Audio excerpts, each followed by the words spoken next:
Gen Z और Gen alpha के लिए विज्ञान और आध्यात्म का एक संवाद है। कभी इस पर आपने ध्यान दिया है? सनातन को महान सिद्ध करने के लिए साइंस को तोड़ने की आवश्यकता नहीं है। सत्य स्वयं पर्याप्त महान होता है।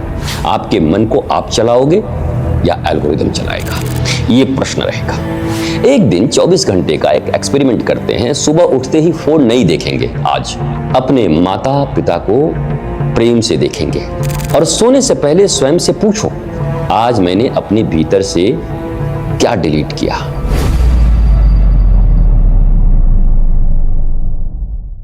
हमारी नई जनरेशन और हमारी प्राचीन जनरेशन, इन दोनों के बीच जो गैप है उसे हमने सेतु बनकर कम करने का प्रयास किया है। और मेरी हर एक वाणी, हर एक प्रयास इसीलिए है कि भारत का ये दोनों जनरेशन मिलकर भारत की प्रगति में अपना योगदान दें। हमारे यहाँ एक बहुत प्यारा शब्द है, सविराम उपवास, ऑटोफजी से स्पिरिचुअलिटी तक, आध्यात्म तक। Your body knows how to reset.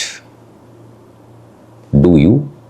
Gen Z और जेन अल्फा के लिए विज्ञान और आध्यात्म का एक संवाद है। आज मैं निश्चय ही धर्म की बातें करूंगा और आपके मोबाइल फोन से कनेक्ट करके करता हूं। जब आपके फोन का स्टोरेज भर जाता है, फोन स्लो होने लगता है, तो आप क्या करते हो?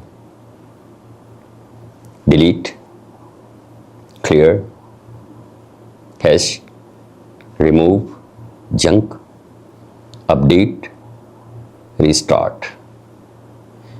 लेकिन कभी सोचा है आपने, फोन का जंक तो आप डिलीट कर देते हो, अपने माइंड का जंक कब डिलीट करते हो?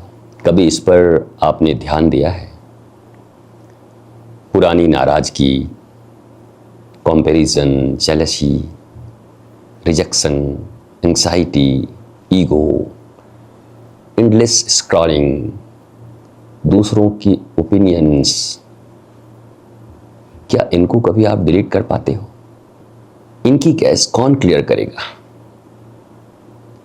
और आश्चर्य की बात यह है कि नेचर ने हमारे शरीर के अंदर एक ऐसा extraordinary cleanup and recycling system दिया है, विज्ञान जिसे ऑटोफजी कहता है।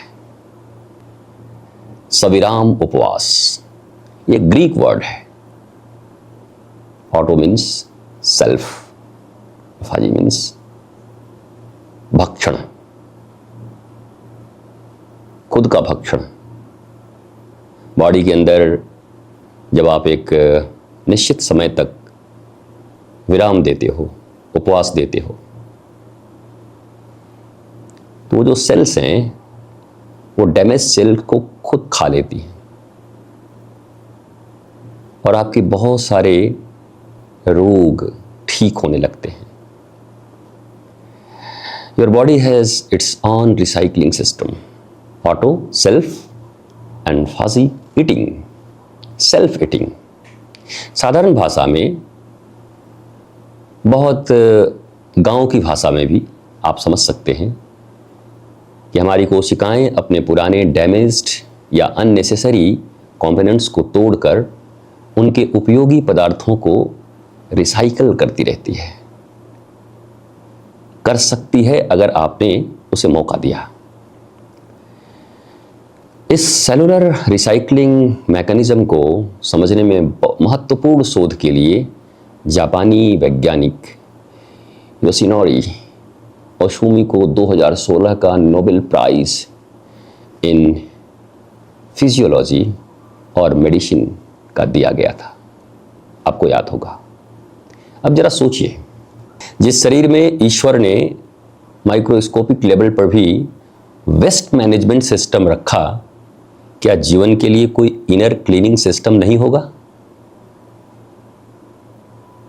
फिजिकली अगर वेस्ट मैनेज करने के लिए ईश्वर ने ऑटोफेजी बनाया, तो क्या इनर क्लीनिंग सिस्टम हमारे भीतर नहीं होगा? होगा। और भारत ने हजारों वर्षों से उसके लिए एक शब्द दिया जिसे हम कहते हैं साधना। साधना। फास्टिंग का अर्थ स्टार्वेशन नहीं है। आज दुनिया इंटरमिटेंट फास्टिंग की बात कर रही है। आपने भी सुना होगा, नेचुरोपैथी में, आयुर्वेद में, हर जगह इसकी चर्चा हो रही है। इंटरमिटेंट फास्टिंग, फास्टिंग के दौरान शरीर में इंसुलिन, न्यूट्रिएंट अवेलेबिलिटी, एएमपीके और एमटीओआर जैसी मेटाबॉलिक सिग्नलिंग में परिवर्तन हो सकते हैं और सेलुलर रिसाइकलिंग मैकेनिज्म प्रभावित होती है। आप सब पढ़े लिखे हैं, समझने का प्रयत्न जरूर करेंगे, लेकिन यहाँ साइंस को एग्जैक्ट नहीं करना चाहिए। यह कहना कि 16वें घंटे में ऑटोफेजी ऑन हो जाएगी और 24वें घंटे में इतने प्रतिशत बढ़ जाएगी, मनुष्य के लिए भी ऐसा कोई यूनिवर्सल साइंटिफिक क्लॉक प्रमाणित नहीं हुआ है। ऑटोफेजी कोई लाइट स्विच नहीं है, ऑन ऑफ नहीं, बल्कि कंटिन्यूअसली रेगुलेटेड बायोलॉजिकल प्रोसेस है। यही साइंटिफिक ऑनेस्टी अध्यात्म की भी ऑनेस्टी होनी चाहिए। सनातन को महान सिद्ध करने के लिए साइंस को तोड़ने की आवश्यकता नहीं है, जो आज हो रहा है। कई बार हम सनातन को महान सिद्ध करने के लिए वर्तमान विज्ञान को तोड़ने का कोशिश करते हैं, सिद्ध करने का कोशिश करते हैं कि नहीं जी वही महान है। सत्य स्वयं पर्याप्त महान है। वो सनातन, वो धर्म, वो प्राचीन ऋषियों का सत्य हो या विज्ञान का सत्य हो, इसको किसी प्रचार की आवश्यकता नहीं है। सत्य स्वयं पर्याप्त महान होता है। और अब समझिए, उपवास। हमारे यहाँ फास्टिंग के लिए कितना सुंदर शब्द है उपवास। उप का अर्थ है निकट और वास का अर्थ है रहना। निकट रहना, पास रहना। सिर्फ भोजन से दूर रहना उपवास का पूर्ण अर्थ नहीं है। अपने भीतर के सत्य के निकट आना उपवास है। भीतर का जो सत्य है उसके निकट हम स्टे करते हैं, जिस दिन, जिस घंटे, उसे ही हम उपवास कहते हैं। पेट खाली हो गया, लेकिन दिन भर इंस्टाग्राम और रील्स से मस्तिष्क भरते रहे, क्या ये उपवास है? तो शरीर का फास्ट तो हो सकता है, पर मन का फास्ट नहीं हुआ। अन्न छोड़ दिया, लेकिन क्रोध नहीं छोड़ पाए। मिठाई छोड़ दी, पर कटु वाणी नहीं छोड़ पाए। नमक भी छोड़ा, पर अहंकार नहीं छोड़ पाए। तो प्रश्न यह है कि उपवास किसका हुआ? केवल बॉडी का?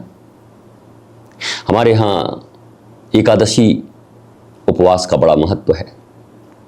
हमारी परंपरा में एकादशी उपवास केवल भोजन के नियम बनकर नहीं आए, उनके साथ संयम, जप, स्मरण, ध्यान और इंद्रिय निग्रह की परंपरा जुड़ी है।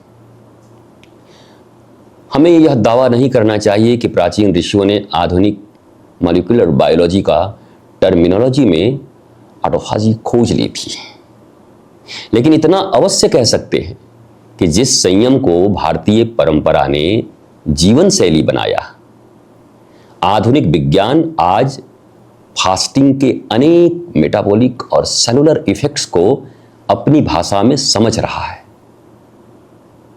साइंस मैकेनिज्म बनाता है, स्पिरिचुअलिटी मीनिंग देती है। दोनों कदापि शत्रु नहीं। मैं 15-20 वर्षों से यही प्रयत्न कर रहा हूं कि ये शत्रु नहीं है, दोनों के सत्य ही पर्याप्त और महान है। अब असली ऑटोफेजी की बात, यदि शरीर डैमेज्ड कंपोनेंट्स को रिसाइकिल कर सकता है, तो क्या हम डैमेज्ड थॉट्स को नहीं छोड़ सकते? जिसने 5 वर्ष पहले तुम्हारा अपमान किया था, उस घटना की फाइल आज तक अपने माइंड में क्यों सेव करके बैठे हो? जिस रिलेशनशिप ने तुम्हें हर्ट किया, उसका स्क्रीनशॉट रोज अपने भीतर क्यों खोलते हो? किसी और की सक्सेस को देखकर अपनी वैल्यू क्यों कम कर लेते हो? किसी ने इंस्टाग्राम पर तुम्हारे या तुमसे कुछ सुंदर लिख दिया, तुमसे कुछ सुंदर बना दिया, सुंदर जीवन दिखा दिया, और तुमने मान लिया my life is not enough. नहीं, ऐसा मत मानो। किसी ने अपना सुंदर जीवन दिखाया और तुमने इंफीरियरिटी कॉम्प्लेक्स पाल लिया अपने भीतर में। वो कितना अच्छा है, उसका जीवन कैसा है। सोशल मीडिया पर तुम दूसरे व्यक्ति की हाईलाइट रील देखते हो और उसकी तुलना अपने बिहाइंड द सीन लाइफ से करते हो, और यहीं से इनर पॉल्यूशन का आरंभ होता है। इनर पॉल्यूशन, बाकी सब छोड़ो, वो तो ठीक करना ही है। इनर पॉल्यूटेड लोग कभी भी एयर पॉल्यूशन, वाटर पॉल्यूशन और जितने भी पॉल्यूशन है वो ठीक नहीं कर सकते। आज से 4 ऑटोफेजी याद रखो। बॉडी की ऑटोफेजी, शरीर अपने सेलुलर वेस्ट और डैमेज्ड कंपोनेंट्स को मैनेज और रिसाइकिल करता है। सेकंड, मेंटल ऑटोफेजी, अनावश्यक थॉट्स को ऑब्जर्व करना और उन्हें बार बार फीड करना बंद करना, ये मेंटल ऑटोफेजी है। इमोशनल ऑटोफेजी, पुराने रिसेंटमेंट, जेलसी, रिवेंज को छोड़ना। एंड फोर्थ, स्पिरिचुअल ऑटोफेजी, अहंकार की उन परतों को हटाना जिनके कारण हम अपने वास्तविक स्वरूप को भूल गए हैं। हु एम आई, ये स्पिरिचुअल ऑटोफेजी है। Meditation is your minds clean up mood. युवाओं, मेरे बच्चों, मेरे मित्रों, भारतवासियों, दुनिया के लोगों, ध्यान का अर्थ विचारों को जबरदस्ती रोक देना नहीं है। और यह संभव कुछ समय के लिए हो सकता है, पर घातक है। ध्यान का अर्थ है हर नोटिफिकेशन पर रिएक्ट करना बंद करो। आपके मोबाइल में नोटिफिकेशन आता है, आपके माइंड में भी आता है। उसने मेरे बारे में ऐसा क्यों कहा, नोटिफिकेशन आया। आपको उसे क्लिक करना आवश्यक नहीं है। It's not necessary, leave it, जाने दो, क्लिक मत करो। मैं उससे कम हूं, नोटिफिकेशन आया, मैं उससे कम हूं, इंफीरियर हूं, क्लिक मत करो।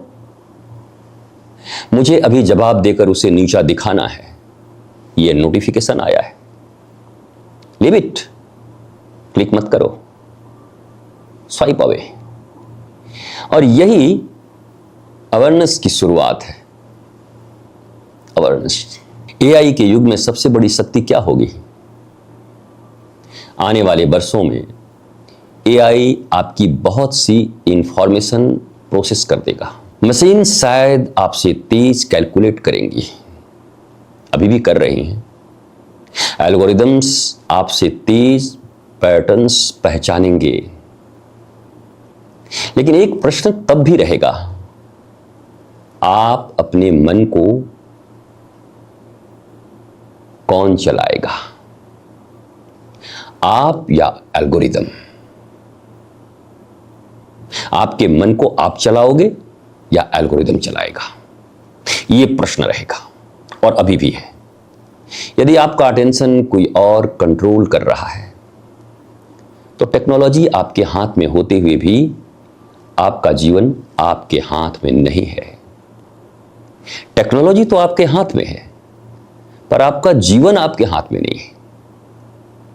इसलिए आने वाले युग का सबसे पावरफुल ह्यूमन वह नहीं होगा जिसके पास सबसे महंगा फोन या गैजेट्स होगा, बल्कि वह होगा जिसके पास ये होगा: focused mind, compassionate heart, disciplined body, awaken consciousness. 24 hours inner reset challenge. आइए, एक बहुत सारे चैलेंज हम टीवी के रियलिटी शो में देखते हैं, बहुत सारे रियलिटी शो चल रहा है, एक चैलेंज यहां भी लेते हैं, 24 आवर्स इनर रिसेट चैलेंज। मैं आज अपने युवाओं को और साथ साथ भारतवासियों के संग पूरे ह्यूमैनिटी को कोई कठिन तपस्या नहीं देना चाहता। कौन करता है कठिन तपस्या कलिकाल में? सिर्फ एक दिन का एक्सपेरिमेंट तो कर सकते हैं, तपस्या नहीं, एक्सपेरिमेंट। एक साइंटिस्ट की तरह प्रयोग धर्मी हैं हम, प्रैक्टिकल लोग हैं। और जेन जी, जेन अल्फा और आज की दुनिया पूरी तरीके से प्रैक्टिकल है। एक दिन 24 घंटे का एक एक्सपेरिमेंट करते हैं। सुबह उठते ही फोन नहीं देखेंगे आज या कल। कुछ समय मौन बैठेंगे। निद्रा खुलते ही हाथ फोन पर नहीं, मौन होकर बैठेंगे, आंखें बंद करके। कुछ सेकंड, कुछ मिनट अपने माता पिता को प्रेम से देखेंगे जब उठेंगे तो। और ध्यान जो कर रहे हैं अभी, फोन को छोड़ा है, फोन को छुआ भी नहीं, उठे, आंखें बंद की, ध्यान किया, अपने माता पिता को प्रेम से भरकर देख रहे हैं, उन्हें प्रणाम कर रहे हैं।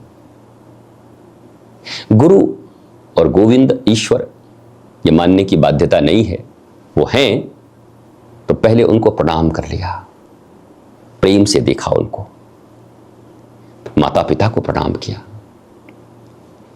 किसी एक व्यक्ति को फॉरगिव, माफ करो, क्षमा करो उसी क्षण। किसी जरूरतमंद की सहायता करो। कुछ समय प्रकृति के साथ रहो। अपने भोजन के प्रति ग्रेटिट्यूड रखो। और सोने से पहले स्वयं से पूछो, आज मैंने अपने भीतर से क्या डिलीट किया? मैं फिर से एक बार रिपीट करूं या आप समझ गए? मुझे लगता है फिर से समझ लो, जरूरी है। एक दिन का एक्सपेरिमेंट है। सुबह उठे, फोन नहीं देखा, आंखें बंद की, कुछ समय मौन में बैठा, गुरु ईश्वर माता पिता को प्रेम से देखा और अब उठ गए। और अब अपने माता पिता के पास गए, उनको प्रेम से देखा। आज किसी एक व्यक्ति को हमें क्षमा करना है, जिसने कभी दिल दुखाया हो, हर्ट किया हो, जिसके लिए आपके हृदय में क्रोध हो, उसको क्षमा करना है। किसी जरूरतमंद की आज मुझे सहायता करनी है, और उसकी सहायता करनी है जिससे मुझे कोई रिटर्न मिलने वाला नहीं। कुछ समय के लिए मुझे प्रकृति के साथ रहना ही है। नदी है, पहाड़ है, एकांत है। अरे गमले में लगे हुए पौधे हैं ना, वहीं पे पार्क है ना आपके कॉलोनी में, वहीं पेड़ के पास, पौधों के पास। और जब भोजन कर रहे हो तो अपने भोजन के प्रति ग्रेटिट्यूड, वाह परमात्मा ने मुझे क्या दिया है। और सोने से पहले स्वयं से पूछो कि आज मैंने अपने भीतर से क्या डिलीट किया? क्रोध, कंपैरिजन, ईगो, फियर, या किसी के प्रति वर्षों से रखी शिकायत। यदि कुछ भी छोड़ गए तो यही तुम्हारे इनर रिसेट की शुरुआत होगी, the beginning of your inner reset. और मेरी एक अंतिम बात याद रखिए, जेन जी, जेन अल्फा, मेरे भाई, मेरे बहन, भारत के लोगों, दुनिया के लोगों, फोन स्लो हो जाए तो तुम रीस्टार्ट कर देते हो उसकी गति को फिर से लाने के लिए। जीवन स्लो हो जाए तो स्वयं को समाप्त करने, दुनिया से भागने या अपने आप को वर्थलेस समझने की आवश्यकता नहीं है। रीसेट करो, जैसे फोन को रीसेट कर दिया। जीवन स्लो होने से जीवन को खत्म नहीं करेंगे, भागेंगे नहीं, वर्थलेस नहीं समझेंगे, रीसेट करेंगे। और कैसे करेंगे? कभी मौन से, कभी ध्यान से, कभी प्रकृति के साथ उसके पास, कभी माता पिता के पास बैठकर, कभी गुरु के पास एकांत बैठकर, और कभी अपने भीतर उतरकर, अपनी गहराइयों में, गंगा, यमुना और सागर की गहराइयों में बहुत बार उतरे, स्विमिंग पूल में उतरे, जरा अपने भीतर भी उतरिए, क्योंकि your body knows how to clean, your mind can clean how to let go, your heart knows how to love, and your consciousness knows the way home. शरीर की ऑटोफाजी हमें एक अद्भुत संकेत देती है। जीवन केवल जोड़ने का नाम नहीं है, कभी कभी स्वस्थ होने के लिए छोड़ना भी पड़ता है। Intermittent fasting, autophagy. कुछ भोजन का आग्रह छोड़ना पड़ता है अपने को रीसेट करने के लिए, अपने को ठीक करने के लिए। कुछ विचार छोड़ने पड़ते हैं, कुछ अहंकार, कुछ शिकायतें, कुछ नफरत, घृणा, हेट्रेड। और जिस दिन भीतर का अनावश्यक बोझ उतरने लगता है, मन हल्का होता है। आपने कई बार फील किया होगा,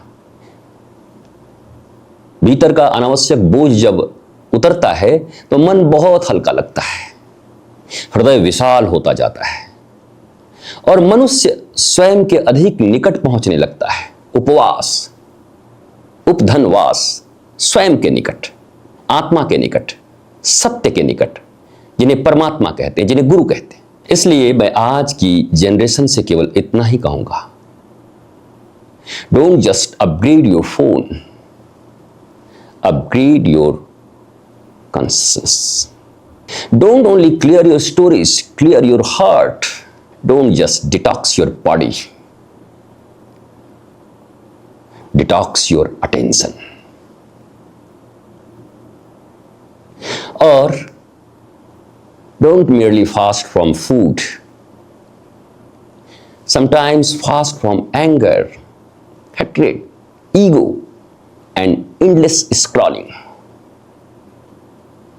क्योंकि शायद जीवन का सबसे बड़ा अपग्रेड कोई नया वर्जन नहीं है, एक नया यू है,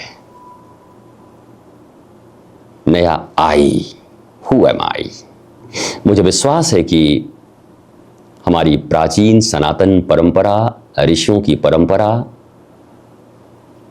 हमारा सनातन आध्यात्म और आज के फोन, एआई, टेक्नोलॉजी और विज्ञान के शब्दों के समन्वय से मैं जिस ब्रिज बनाने की बात करता हूं कि जेन जी, जेन अल्फा और ओल्ड जनरेशन के बीच जो ब्रिज है वो आज बना होगा। न बना हो तो एक बार ध्यान से और सुनिए। गालियां देना आसान है, पर जरा सुनिए आंखें बंद करके और सविराम उपवास, ऑटोफाजी, इसका उपयोग करिए बॉडी, माइंड, सबके लिए।